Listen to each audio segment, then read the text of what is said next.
ಇರಲಿಲ್ಲ. ಇವತ್ತು ಕೇಂದ್ರದ ಮಂತ್ರಿಗಳು ಕುಮಾರಣ್ಣನವರ ಆದ ನಂತರ ಜೆಡಿಎಸ್ ಪಕ್ಷದ ಕಾರ್ಯಕರ್ತರಲ್ಲಿ ಮತ್ತು ಜಾತ್ಯತೀತವಾಗಿ ಎಲ್ಲ ಸಾಮಾನ್ಯ ಜನರು ಕುಮಾರಣ್ಣನವರು ಮತ್ತೊಮ್ಮೆ ಮುಖ್ಯಮಂತ್ರಿ ಆಗಬೇಕು ಅನ್ನೋ ಅಭಿಲಾಷೆ ಹೆಚ್ಚಾಗ್ತಿದೆ ಅಂತ ಈ ಸಂದರ್ಭದಲ್ಲಿ ನಾನು ಹೇಳಕ್ ಬಯಸ್ತಾ ಇದ್ದೀನಿ. ಯಾಕಂದ್ರೆ ಕುಮಾರಣ್ಣವರು ಕೊಟ್ಟಂತ ಅವರು ಮುಖ್ಯಮಂತ್ರಿ ಆಗಿದ್ದಾಗ ಅನೇಕ ಅಭಿವೃದ್ಧಿ ಪರ್ವಗಳ ಕೆಲಸವನ್ನು ಮಾಡಿದಂತ ಧೀಮಂತ ನಾಯಕರಾಗಿದ್ದಾರೆ. ಅವರು ರೈತರಿಗಾಗಿ ಸರಿಸುಮಾರು 20 ಲಕ್ಷ ಕೋಟಿ ರೂಪಾಯಿ ಸಾಲವನ್ನ ಮನ್ನಾ ಮಾಡಿದ್ರು. ಒಂದೊಂದು ರೈತರಿಗೆ 2 ಲಕ್ಷ, 3 ಲಕ್ಷ, 4 ಲಕ್ಷ ಸಾಲ ಮನ್ನಾ ಆಯಿತು. ಇವತ್ತು ನನ್ನ ಕಂಪ್ಲಿ ವಿಧಾನಸಭಾ ಕ್ಷೇತ್ರದಲ್ಲಿ ಸಹ ಕೊಪ್ಪಳದಲ್ಲಿ, ಗಂಗಾವತಿಯಲ್ಲಿ ಅನೇಕ ರೈತರು ಸಾಲವನ್ನ ಕಾರಣ ನಾವು ಕುಮಾರಣ್ಣನವರ ರೊಕ್ಕವನ್ನು ನಾವು ತಿಂತಾ ಇದ್ದೀವಿ. ಅವರು ಸಾಲವನ್ನ ಮಾಡಿದ್ದಕ್ಕೆ ಇವತ್ತು ಸಾಲದಿಂದ ನಾವು ಮುಕ್ತಿ ಆಗಿದ್ವಿ ಅಂತ ಅನೇಕ ಜನ ರೈತರು ನಮ್ಗೆ ಹೇಳ್ತಾ ಇದ್ದಾರೆ ಅಂತ ಹೇಳಕ್ ಬಯಸ್ತಾ ಇದ್ದೀವಿ.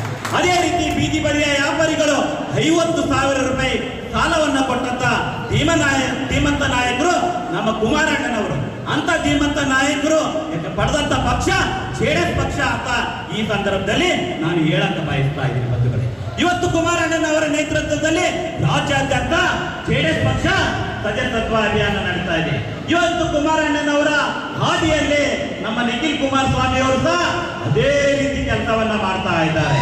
ಇವತ್ತು ಅವರೊಬ್ಬ ದೊಡ್ಡ ರಾಜಕೀಯ ಮನೆತನದ ಮೊಮ್ಮಗನಾದರೂ ಸಹ, ಮುಖ್ಯಮಂತ್ರಿಯ ಮಗನಾದರೂ ಸಹ, ಒಬ್ಬ ದೊಡ್ಡ ಫಿಲ್ಮ್ ಆಕ್ಟರ್ ಆದರೂ ಸಹ ಅವರು ಸಾಮಾನ್ಯ ಜನರ ಜೊತೆಗೆ ಬೆರೆಯುವಂತ ರೀತಿ ನೋಡಿ ಇಡೀ ರಾಜ್ಯದ ಜನ ನಿಖಿಲ್ ಕುಮಾರಸ್ವಾಮಿ ಅವರಿಗೆ ದೊಡ್ಡ ಭವಿಷ್ಯತ್ತಿದೆ, ಈ ರಾಜ್ಯದ ಮಂತ್ರಿ ಆಗ್ತಾರೆ ಅನ್ನೋ ಒಂದು ಆಶಾಭಾವನೆ ಅವರಲ್ಲಿ ಇದೆ ಅಂತ ನಾನು ಈ ಸಂದರ್ಭದಲ್ಲಿ ಹೇಳಕ್ ಬಯಸ್ತಾ ಇದ್ದೀನಿ.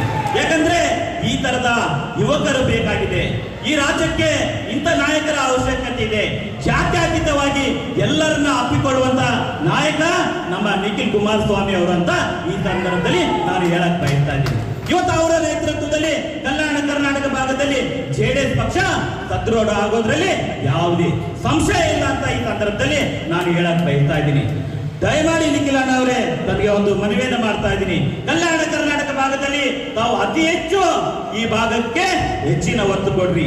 ಯಾವ ರೀತಿ ಇವತ್ತು ನೀವು ಕೊಪ್ಪಳಕ್ಕೆ ಬಂದಿದ್ದೀರಿ ಅದೇ ರೀತಿ ಪ್ರತಿ ತಾಲೂಕಿಗೆ ತಾವು ಬಂದ್ರೆ ನಾವು ಈ ಕಲ್ಯಾಣ ಕರ್ನಾಟಕ ಭಾಗದಲ್ಲಿ 20 ಸೀಟ್ ಪಡೆಯೋದ್ರಲ್ಲಿ ಯಾವುದೇ ಸಂಶಯ ಇಲ್ಲ ಅಂತ ಈ ಸಂದರ್ಭದಲ್ಲಿ ನಾನು ಹೇಳಕ್ ಬಯಸ್ತಾ ಇದ್ದೀನಿ. ಮುಂದಿನ ಮುಖ್ಯಮಂತ್ರಿ ಕುಮಾರಸ್ವಾಮಿ ಅವರು ಆಗೋದು ಶತಸಿದ್ಧ ಅಂತ ಈ ಸಂದರ್ಭದಲ್ಲಿ ವೇದಿಕೆ ಮುಖಾಂತರ ನಾನು ಘಂಟಾಘೋಷವಾಗಿ ಹೇಳಕ್ ಬಯಸ್ತಾ ಇದ್ದೀನಿ. ಮುಂಬರುವ ಜಿಲ್ಲಾ ಪಂಚಾಯತಿ, ತಾಲೂಕ್ ಪಂಚಾಯತಿ ಇದು ಕಾರ್ಯಕರ್ತರ ಮತ್ತು ಮುಖಂಡರ ಎಲೆಕ್ಷನ್ ಆಗಿದೆ.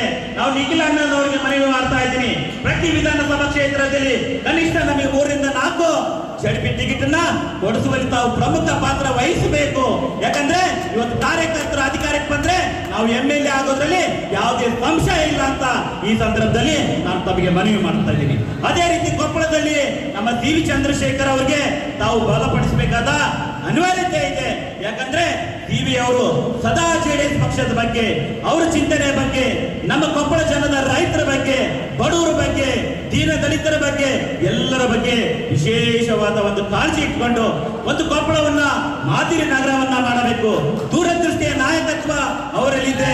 ಅವರ ಕೈಯನ್ನ ತಾವು ಬಲಪಡಿಸಬೇಕು ಅಂತ ಈ ಸಂದರ್ಭದಲ್ಲಿ ನಾನು ಮನವಿಯನ್ನ ತಮಗೆ ಮಾಡಕ್ ಬಯಸ್ತಾ ಇದ್ದೀನಿ.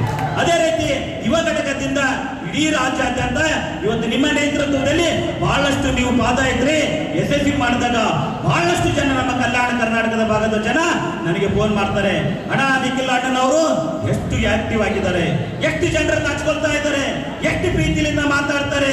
ಇವತ್ತು ಜೆಡಿಎಸ್ ಪಕ್ಷದ ಬಗ್ಗೆ ವಿಶೇಷವಾದ ನಿಮ್ಮ ನೇತೃತ್ವದಲ್ಲಿ ಯುವಕರು ಬಹಳಷ್ಟು ಜನ ಸಂಖ್ಯೆಯಲ್ಲಿ ಇವತ್ತು ಜೆಡಿಎಸ್ ಪಕ್ಷಕ್ಕೆ ಬೇರೆ ಪಕ್ಷದಿಂದ ಬರಲಿಕ್ಕೆ ತಯಾರಾಗಿದ್ದಾರೆ. ಅದನ್ನ ನಿಮ್ಮ ನೇತೃತ್ವದಲ್ಲಿ ನಾವೆಲ್ಲರೂ ಸೇರಿ ಆ ಕೆಲಸವನ್ನ